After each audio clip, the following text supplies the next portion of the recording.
What's up, everybody? This is Donnie with Punda.com. Thanks for tuning in today. Today's video is going to be directed at all you carry players out there who are wondering, when should I leave the lane? And we're going to look at two games, and we're going to look at what not to do and what you should be doing as a carry player when you're facing a hard lane, when you should leave the lane and go jungle or do something else.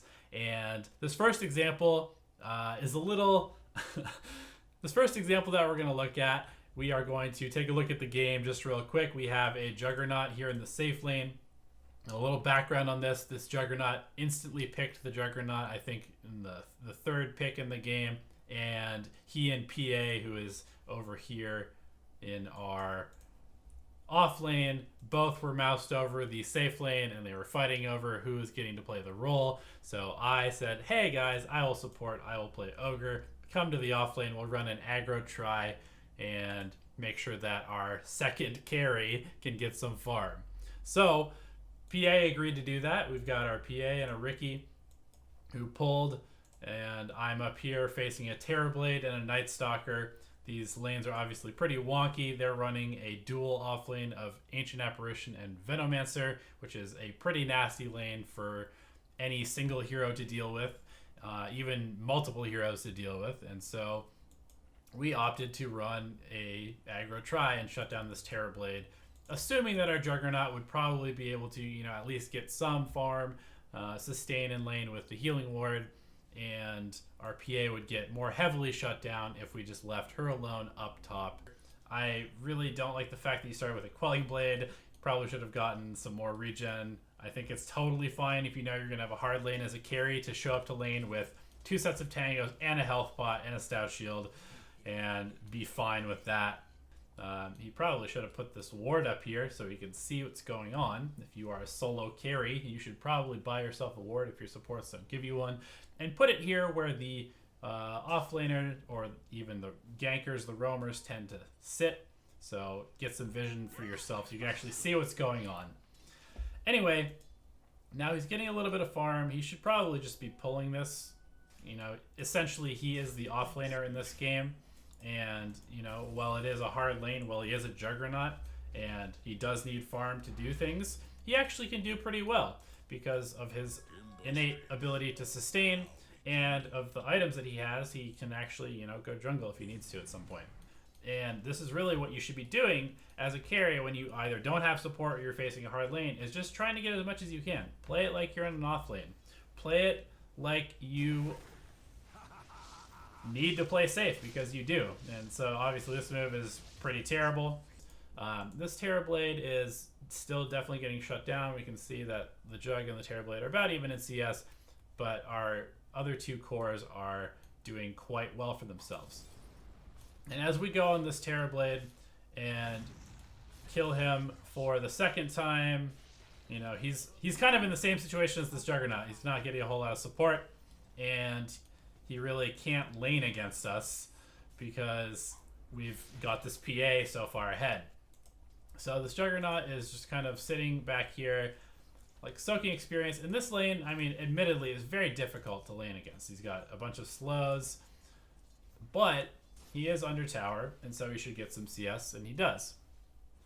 Now, as this Terrorblade comes back top, we're about to go on him again. And you can see that we're going to kill this Terrorblade again for the third time. This Terrorblade should probably just get out of lane. Like, he cannot lane here anymore, as long as there's 3 heroes. So coming back top is a huge mistake for him. And this Juggernaut should be leaving the lane as well when the lane is like this. He really can't be caught up here because he will absolutely die because of their slows. So he should just go grab some jungle farm. You should maybe stop them from pulling constantly by blocking this camp, clearing it. You can see that he comes in here and tries to Omni Slash somewhat optimistically, gets nothing, and now he's way out of position, and the slows just absolutely destroy him. So still, we're going to pause real quick here because, again, we still have a lead. We are winning this game. And this Juggernaut, as we will see, after dying, decides that he's had about enough of having to go against a hard lane. And let's just stop here real quick, because he's against a Venomancer and an AA. It is daytime. Night Stalker cannot roam during the daytime very well. He has this camp, and this camp, and this camp, and this camp. And, you know, even this camp, and he can even run over here. He can just go farm the jungle right now. What's the big deal? He has the items to farm the jungle. He's got a Stout Shield, a Quelling Blade, and a Ring of Health. He can go pretty much infinitely sustain in the jungle and get farm. But instead, he's going to come back to this lane and try to contest this Venomancer who's been owning him all game and put himself in a situation where he is at risk. You know, so he comes back to lane, he gets taken down to almost no health and has to burn his Helium Ward and the last of his consumables. And he can't do anything now. This Venomancer has won the lane. Just get over it. The lane is over for you, Juggernaut. But guess what? Well, we're killing this Terrorblade again. Terrorblade now has 4 deaths. 4 deaths. You know, aside from that buyback, we would be at like 2k net worth advantage. We've got almost a 2k experience advantage. Our PA is off to a very good start. But this Juggernaut is just one of those players that expects to have a perfect lane, and they expect the professional treatment in their pubs when that's just not something that's going to happen in most games. This guy's had about enough of this game being slightly difficult for him, and he's not exploring his options. He's just going to go ahead and buy a bunch of wards and feed and quit because the game was hard.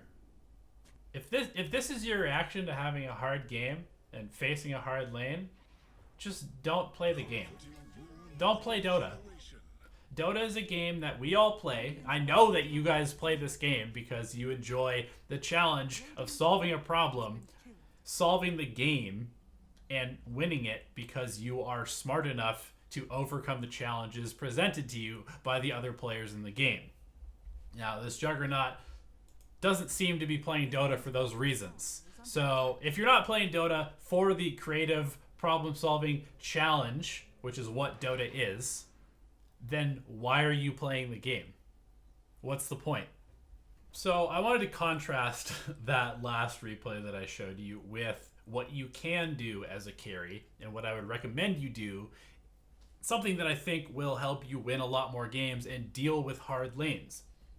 So in this game, I'm playing a Bloodseeker, one of my favorite heroes.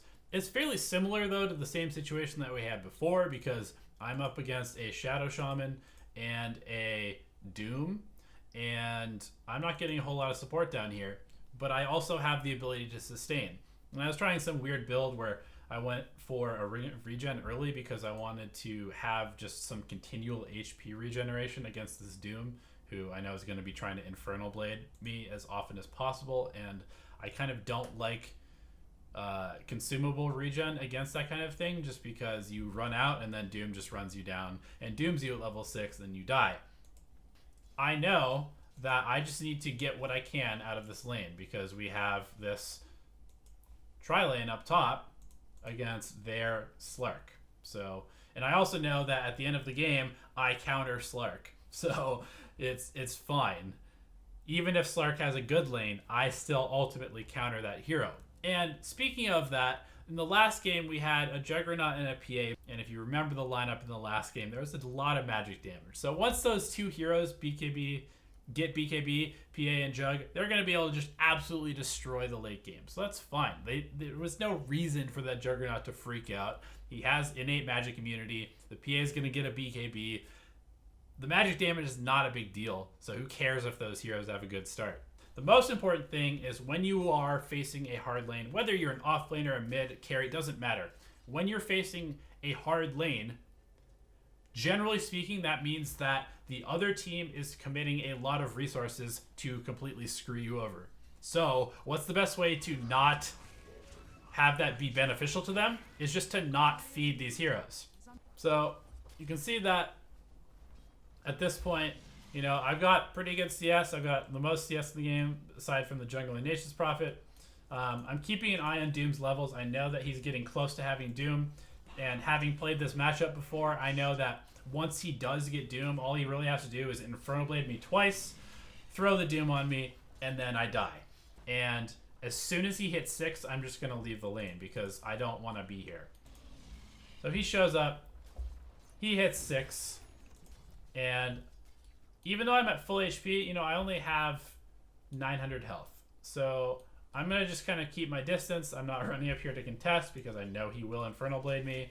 And you can see him trying to play aggressive on me, and I know that that's what he wants to do. So I'm just going to go ahead and peace out for a little bit. I don't want to be roamed on. I don't want the Nature's Prophet to just TP in behind me. Losing like 5 CS to not die is completely worth it. Completely worth it. Even losing 10 CS to not die is completely worth it, because if you're dead for, you know, 25 seconds, that's a wave of creeps. You probably are missing at least 2 waves of creeps, and you're also losing gold from, you know, death gold. I want no part of this lane. I don't even want to sit around in the trees. It's not worth it for me to be there because they will try and dive me 100%. So I just leave. I go farm the jungle. You know, I've got my Vlads. I've got Blood Rage. I can sustain infinitely in the jungle if need be. And I know that this is a dangerous part of the map. This whole part of the map, very dangerous for me to be there. And ultimately, you want lane creeps as much as possible, but I will settle for jungle creeps over lane creeps if it means that I am not at risk of dying.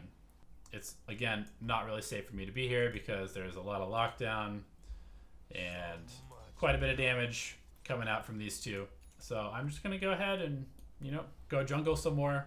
Again, you can see I have no deaths. I've got 2 assists. And I'm still high up in CS. And net worth-wise, I am at the top because I haven't died.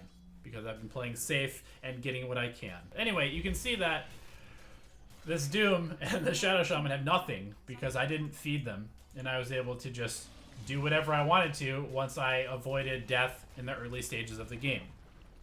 So that's all I really want to say to you guys, is just like, don't expect yourself to have a good lane.